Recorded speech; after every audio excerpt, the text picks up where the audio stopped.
Chapter 1: The Night I Lost My Home. The day my son faced foreclosure, I had enough money inside a secret trust to stop the auction instantly. I chose not to. The bank issued the notice of trustee sale, investors began circling, and my own family believed I had turned cruel. But this was never about inheritance or money, it was about the estate my husband built in silence and the test he left behind. And tonight, I'm going to tell you why letting my son stand alone at the edge of public auction was the only way to save him from destroying himself. In March of 2025, I sat in an estate attorney's office in downtown Boston, my fingers tight around the pearl necklace my husband gave me 30 years ago. I was 62 years old. For 4 decades, I had been Daniel Hartman's wife. I believed I understood our estate, our inheritance plans, our future. I was wrong. Daniel died 6 weeks earlier from congestive heart failure. He had known since 2018. I only learned how carefully he had prepared after he was gone. Across from me sat our son, Ryan, 37, already scrolling through emails while the will was being read. The attorney, Thomas Green, began calmly. Under the terms of this estate, the condominium at 1 Dalton Street transfers in full to Ryan Hartman. The primary brokerage account transfers to Ryan Hartman. Estate. Transfer. Authority. Then came my name. I leave to my wife, Claire Hartman, the property located at 87 Riverside Industrial Court, Quincy, Massachusetts. Just an address. Ryan leaned toward me. Dad wanted me in control of the estate, Mom. That was always the plan. Always the plan. On the drive home, he spoke about leverage and scaling, about a $6.4 million construction loan he had already secured using the condo as collateral. He planned to gut the interior and roll the equity into a mixed-use project in Cambridge. Capital has to move, he said. Sitting on inherited property is wasteful. That night, standing in the living room overlooking the Charles River, I asked quietly, "Where do I fit into this?" Ryan did not hesitate. "Mom, this is my property now. I need full control." I stared at him. "You can stay somewhere temporary. This is business." Then he added the sentence that sliced clean through me. "Dad built this for growth, not for you to live in forever. Not for you." He walked toward the balcony as if the matter were settled. The reality settled with him. The will transferred ownership immediately. The condo was no longer mine. If the renovation stalled, if the market shifted, if the bank tightened terms, the lender could accelerate the loan. The entire asset could be liquidated. $6.4 million leveraged against the place I called home. By 9 that evening, I had packed 1 suitcase. Ryan kissed my cheek as though I were leaving for a short vacation. I drove south toward Quincy with the address folded on the passenger seat. Riverside Industrial Court was lined with warehouses and repair shops. Sodium lights hummed overhead. The building that matched my key looked abandoned. For a moment, I wondered if Daniel had left me a mistake. The metal door rolled up with a heavy scrape. Lights turned on automatically. Bright, clean, controlled. The floor was polished epoxy. The air was climate regulated. Security cameras watched every corner. 3 vehicles rested under fitted covers. I pulled back the first, a 1967 Corvette Stingray, midnight blue, chrome, flawless. The second, a Porsche 911 Carrera RS. The third, a Ferrari 275 GTB. I knew enough to understand what I was looking at. These were not sentimental toys, they were appreciating assets. My mind began calculating. Ryan leveraged $6.4 million. The combined auction value of these cars, if recent records were accurate, could approach $12 million. In the corner of the garage stood a wooden desk. On it lay a sealed envelope with my name in Daniel's handwriting. I sat down before opening it. If you are reading this, Claire, it means Ryan chose speed over stability. My breath caught. Daniel explained that beginning in 2018, he created a revocable living trust. Assets acquired after that date were placed inside it under a holding company, shielded, structured, protected. The condominium had been left outside intentionally. I opened a file cabinet beside the desk, appraisal documents from 2024 auctions, insurance certificates listing valuations that made my pulse quicken. Nearly 12 million in collectible automobiles alone. Daniel had separated growth from security. For 40 years, I believed I was the dependent spouse, the one outside the strategy. Standing in that garage, I realized Daniel had never left me exposed. He had left me the portion of the estate that could not be over-leveraged. Outside, a truck thundered past on the road. Inside, the ventilation system hummed steadily. I folded the letter carefully and looked at the cars again. This was not neglect. It was not punishment. It was not an accident. Daniel had not left me an address. He had left me the portion of the estate Ryan could not touch. And for the first time that night, I understood something entirely. This was not just protection. It was a test. Not of money, of character. Chapter 2. The Trust He Built in Silence. I stayed in the garage long after the call ended, the letters still open in my hands. Daniel's handwriting was steady, almost calm. In September of 2018, after his cardiologist outlined the progression of his heart failure, he decided to divide the estate into two paths: growth on one side, protection on the other. Ryan believes leverage proves strength. Daniel had written that without anger, just clarity. The Hartman Revocable Living Trust was executed the following month, notarized, witnessed, legally sound. Every asset purchased after that date was placed inside it under Hartman Holdings, LLC. The condominium in Boston was intentionally excluded. The next morning, I drove straight to Thomas Green's office. He listened as I explained what I had found. "Your husband structured this carefully," he said. "The trust is valid. If Ryan attempts to contest it, he would need to prove lack of capacity or undue influence. The documentation makes that unlikely." "Unlikely is not impossible," I replied. "No," he admitted, "but it would be expensive and public." Public. I left his office and met Adrian Keller in Cambridge. He studied the asset summary in silence. 2 apartment buildings in Providence, a commercial property in Pittsburgh, a vineyard interest in Sonoma, exchange-traded funds valued at roughly $3.6 million, and the vehicles. He looked up. At current market strength, those 3 cars could bring close to $12 million at auction. Auction again. "And liquid?" I asked. "Very liquid," he said, "especially the Ferrari."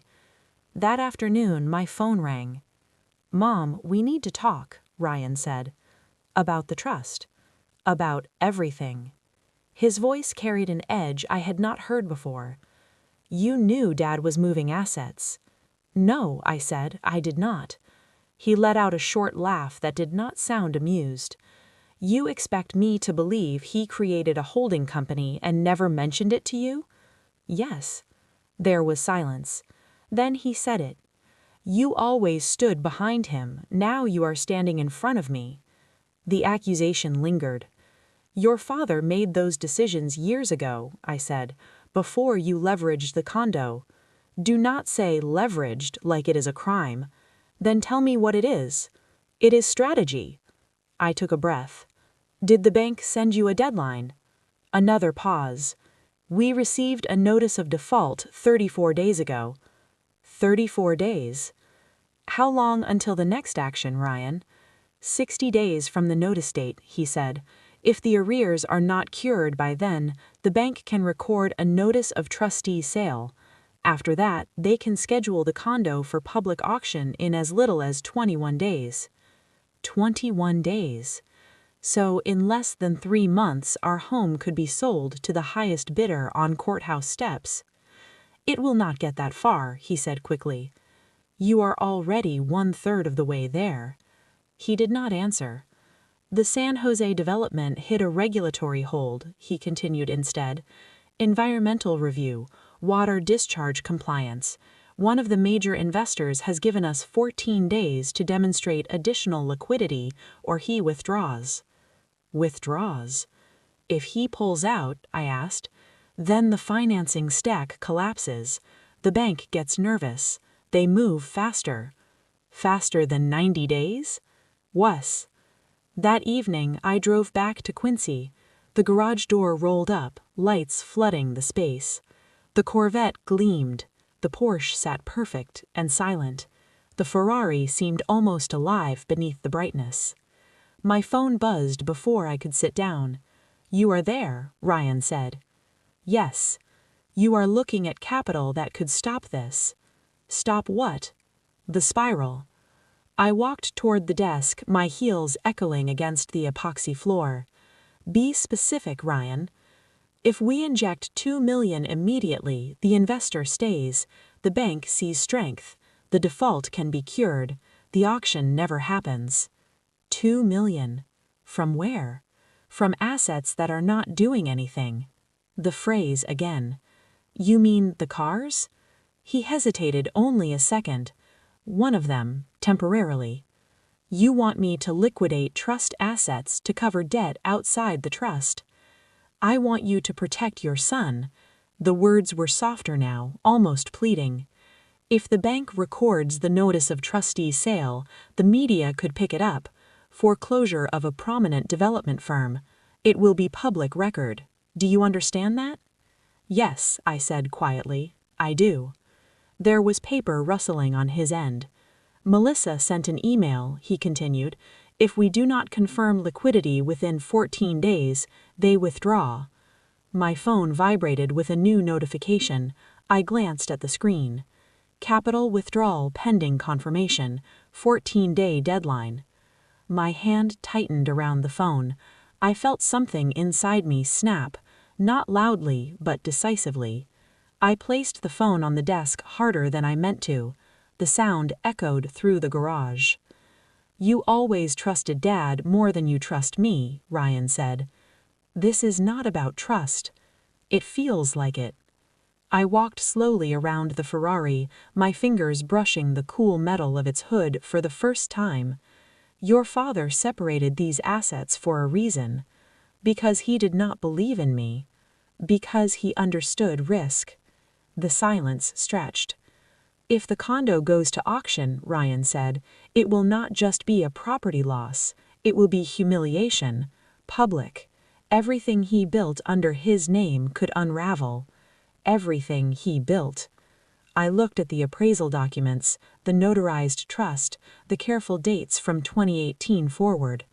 Daniel had seen this possibility years ago. The bank had given him 60 days before recording the sale notice. The investor had given him 14 days. Time was not abstract anymore. It was numbered. Ryan's voice dropped. "Mom, I need an answer." I stood in the center of the garage, surrounded by assets my husband had shielded in silence. Outside, somewhere beyond metal walls, a siren wailed faintly in the distance. Inside, the air was perfectly controlled. The bank's clock was ticking. The investor's clock was ticking. And for the first time since the reading of the will, I understood that the real deadline was not the bank's. It was mine. Chapter 3. The Price of Pride. Rain was still falling when the bank recorded the notice of default. It was early January of 2025, and the sky over Boston looked the way I felt. Heavy, pressed down, uncertain. Adrian called before noon. "They have officially recorded it," he said. 90 days to cure. After that, the lender can record a notice of trustee sale. 90 days. Under California law, once the notice of trustee sale is recorded, the property can be auctioned in as little as 21 days. 3 months until the next fracture. Ryan stopped calling for nearly 2 weeks after that. When he finally did, the sharp confidence in his voice had thinned. Then Thomas called me instead. "Claire, someone has retained a private investigator to confirm your residence in Quincy." My grip tightened on the phone. "Who hired him?" "Your son." "Concerned for my safety?" I asked flatly. That is how it was presented. And the real reason? Asset discovery. Ryan thought there was more hidden accounts, more structures he had not uncovered. That evening, the rain came down hard against the garage roof when Ryan finally called. "We need to talk." "About the investigator?" "About everything." I stepped outside under the overhang, cold mist brushing against my face. "You hired someone to follow me." "I hired someone to understand the full picture." "The full picture of what?" "Of what Dad left you." There it was. "You think I am hiding something else. You think Dad did not trust me." His voice cracked just slightly. "He put everything into a trust for you." "He put everything into protection," I said. "For you." "No," he shot back, "against me." The words echoed. "You always stood behind him," Ryan continued. "Now you are standing in front of me." I leaned against the cool metal wall of the building. "Your father structured the estate in 2018. Because he thought I would fail. Because he saw risk. Risk built his company. And it can destroy it." Silence fell between us. Then he said something that cut deeper than the accusation. "If you had told me about the garage sooner, maybe I would not have needed to prove myself like this." Prove myself. The penthouse had never just been property, it had been a stage. "You wanted to surpass him," I said quietly. "I wanted to build something bigger. And you thought debt was the fastest way. It was the only way to scale." The word scale felt hollow now. In March, the bank recorded the notice of trustees sale. Thomas called within the hour. "The sale date has been scheduled, 23 days from today." 23 days until the condo would be auctioned on courthouse steps. Public. Final. Ryan called that night. "It is set," he said. "I know." They moved faster after the second investor pulled out. Pulled out. Yes, he gave us 14 days to show liquidity. We could not. "If the condo sells below the loan balance," I asked, "what happens?" There was a long pause. "The bank can pursue a deficiency judgment." "Say it plainly." "If the bid comes in low, they can still come after me for the remaining balance." 800,000, maybe more? "Yes." My knees weakened slightly. I reached for the edge of the desk and steadied myself. The motion was small, but it felt like the first crack in armor I had worn for months. "So even after the auction, you could still owe?" "Yes." "You could lose the condo and still carry the debt?" "Yes." "You could lose the firm?" "Possibly." "And your reputation?" "Definitely." The word definitely was barely audible. "There is still time," he added quickly. "If you liquidate one car, just one, we can cure the default, stabilize the investors, stop the auction." I walked slowly toward the Ferrari. The appraisal documents were spread across the desk. 12 million in collectible steel. "You are asking me to dismantle the trust to repair leveraged debt. I am asking you to choose me."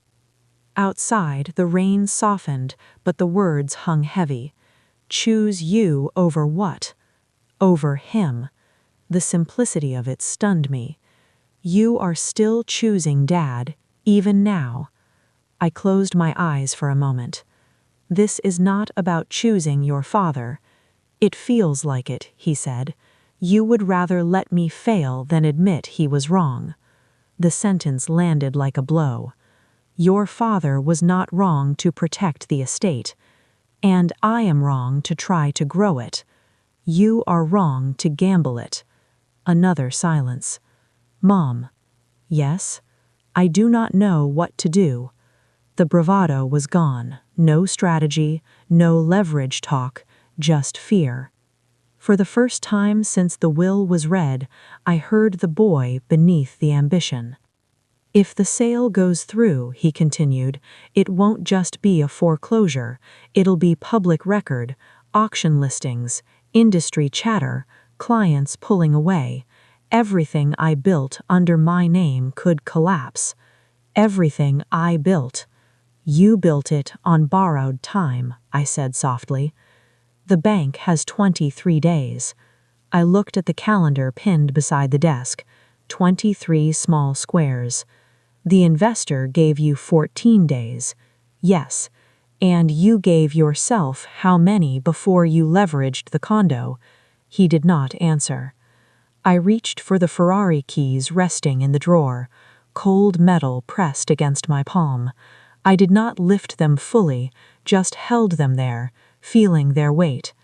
Ryan's breathing was uneven. Mom. If I sell one car, I said slowly, the auction stops. Yes. The bank is paid.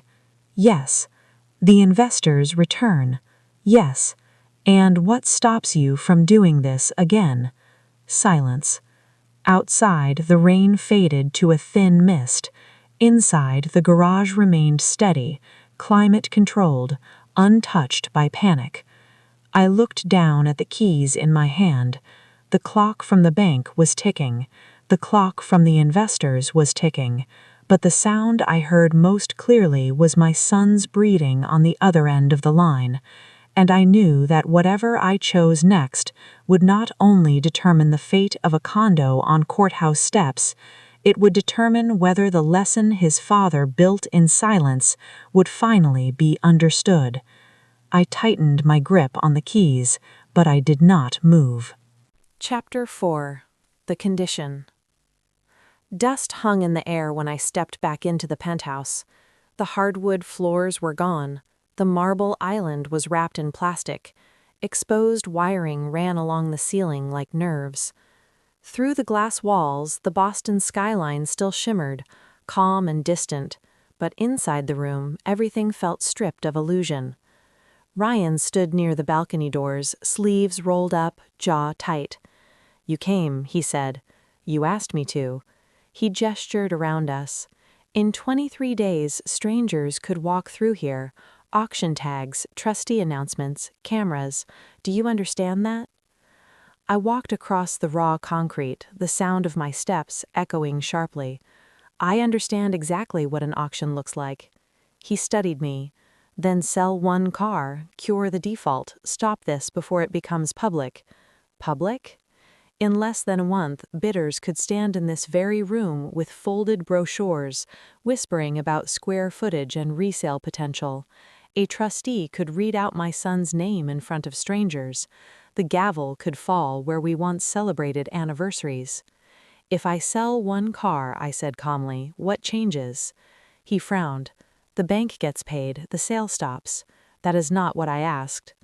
He ran a hand through his hair. "Mom, this is not abstract, this is foreclosure." "If I sell one car," I repeated, "what changes in you?" His eyes darkened. "You think this is about pride?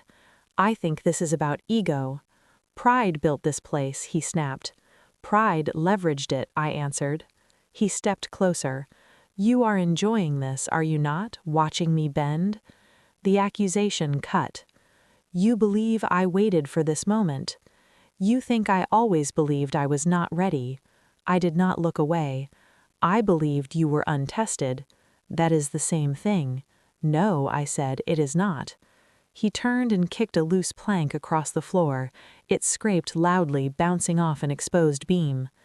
"If I refuse your help, in 23 days a trustee will stand right here and read my name out loud," he said. "Strangers will measure these walls and calculate my failure." The words lingered in the empty space. I placed a thick folder on the unfinished countertop. If I sell one of the cars, you sign this. He stared down at it. Conditions? Yes. You are turning this into a negotiation. I am turning it into a correction. He picked up the document and flipped through it. First, you sell at least 30% of your equity in the San Jose project immediately. Proceeds go directly toward reducing exposure, not expansion. That weakens my control. It reduces your risk. Second, you enroll in a 6-month financial governance program with independent oversight, quarterly reviews, external accountability. You want me supervised. I want you disciplined. He exhaled sharply. Anything else? Yes. If restructuring fails, you agree in writing to list this penthouse voluntarily before any future forced sale. He stared at me. You are planning for failure. I am planning for pattern. The words seemed to hit him. And what about blame? He asked. You sign acknowledging that you chose the leverage. No investors, no regulators, no excuses. He laughed once without humor. This is revenge. No, I said steadily, this is consequence. He paced across the hollow room. If Dad were alive, he would not humiliate me like this. I reached into my bag and handed him the copy of Daniel's letter. Read it again. He unfolded it slowly. The test is not about money, it is about character. His throat moved as he swallowed. He thought I would fail. He thought you would be tempted, I said. Tempted to what? To believe growth without restraint is strength. Ryan lowered himself on a stack of drywall, staring at the stripped walls. I thought this place meant I had surpassed him. It meant you borrowed against him. He looked around the gutted space at the exposed beams and plastic sheeting fluttering in the draft. If I sign this, you will sell one car. Yes. Which one? Whichever protects the rest. He stood again, anger flickering. And if I refuse? Then the auction proceeds. The words were quiet, absolute. He held my gaze. You would really let them take it? If you refuse to change, yes. Silence filled the penthouse. He walked to the window and looked down at the street. The preliminary sale notice is already circulating online, he said. Industry blogs picked it up this morning. They called it aggressive overextension. Aggressive overextension? I walked toward him. Reputation is not destroyed by a mistake, it is destroyed by refusing to learn from it. He turned back toward the room. You are forcing me to admit I was wrong. No, I am giving you the opportunity. He stared at the signature line on the last page. For a long moment he said nothing. 23 days. The wind pressed against the glass, rattling the plastic sheeting. You already know what I'm going to do, he said quietly. I did not answer. He pulled a pen from his pocket and pressed the tip.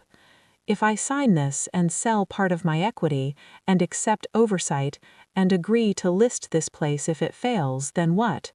Then I sell one car and stop the auction. And you will not remind me of this every time I succeed. I will not need to.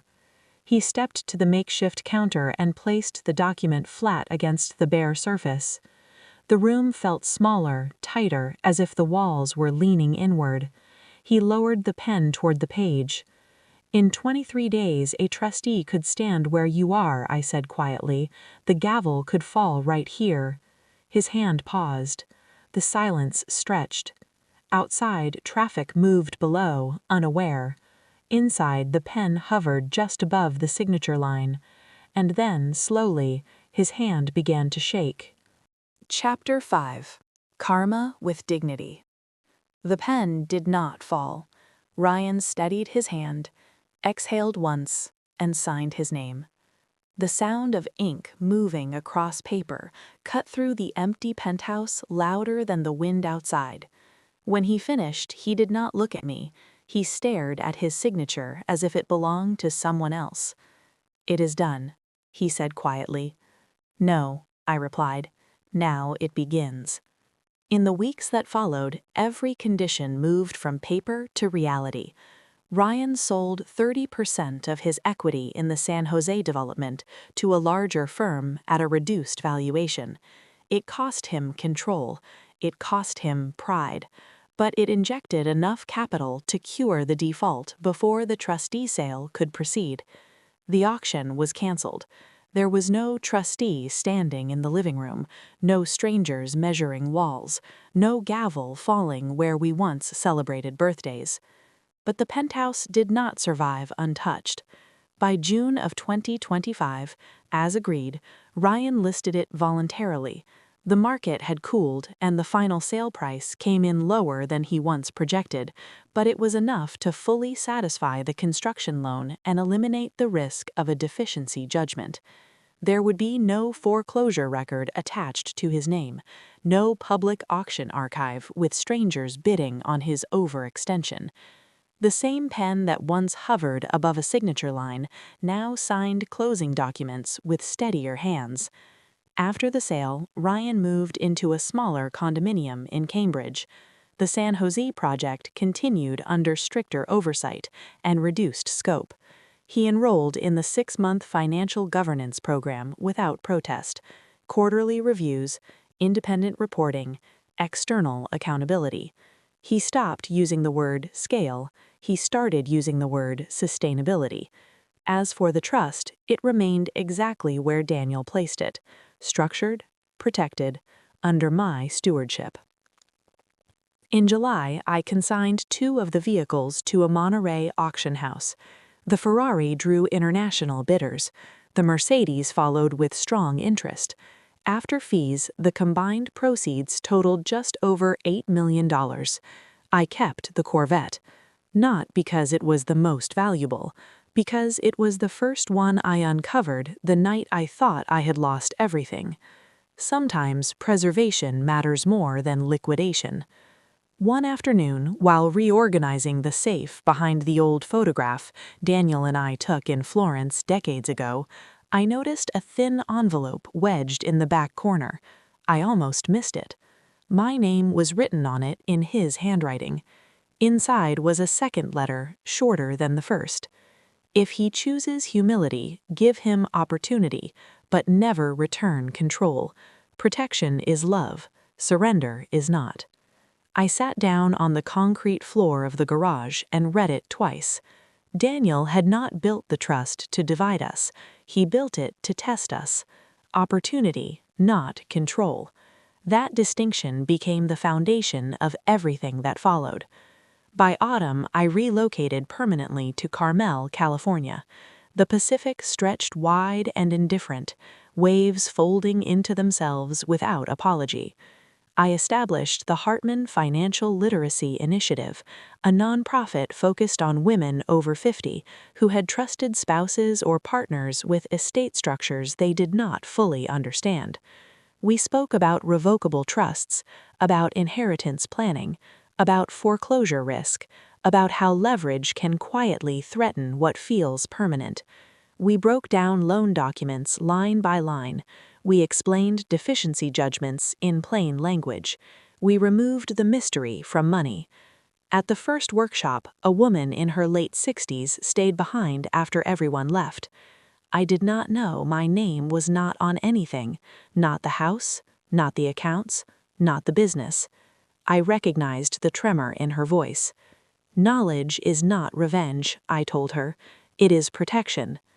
The initiative grew slowly, then steadily. Word spread.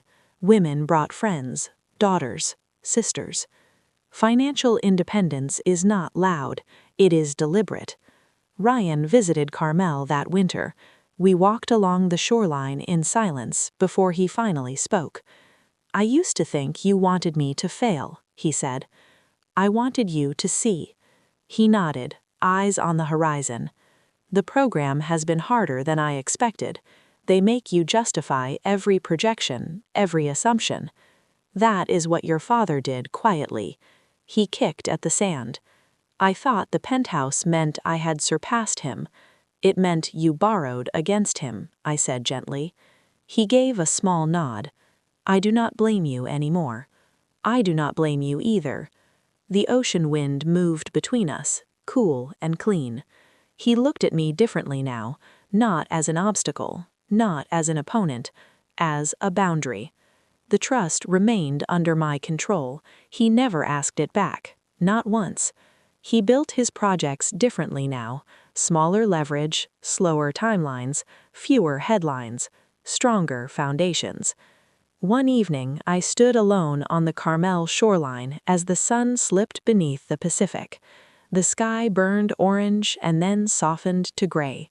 I remembered the hollow sound of the pen hovering over paper, the echo of wood scraping across unfinished floors, the imagined image of strangers walking through our home with auction tags. The condo never went to auction, but his pride did, and from that, something steadier emerged. I no longer feared losing a house. I no longer feared losing money. I no longer feared being underestimated inside my own family. My revenge was never destruction. It was dignity. I did not dismantle my son. I required him to arise. The trust protected assets, but the real protection was the lesson. If you have ever been underestimated in your own home, if you have ever watched someone gamble with your future under the banner of growth, ask yourself this: would you sell the car, or would you let the auction teach the lesson? Would you surrender control, or would you offer opportunity without giving up protection? There is a difference between rescuing someone and strengthening them, and sometimes the most powerful inheritance is not money, it is boundaries. If this story made you question how power, pride, and protection show up in your own family, stay with us. There are more stories ahead about quiet strength, financial independence, and the kind of karma that doesn't destroy, but transforms.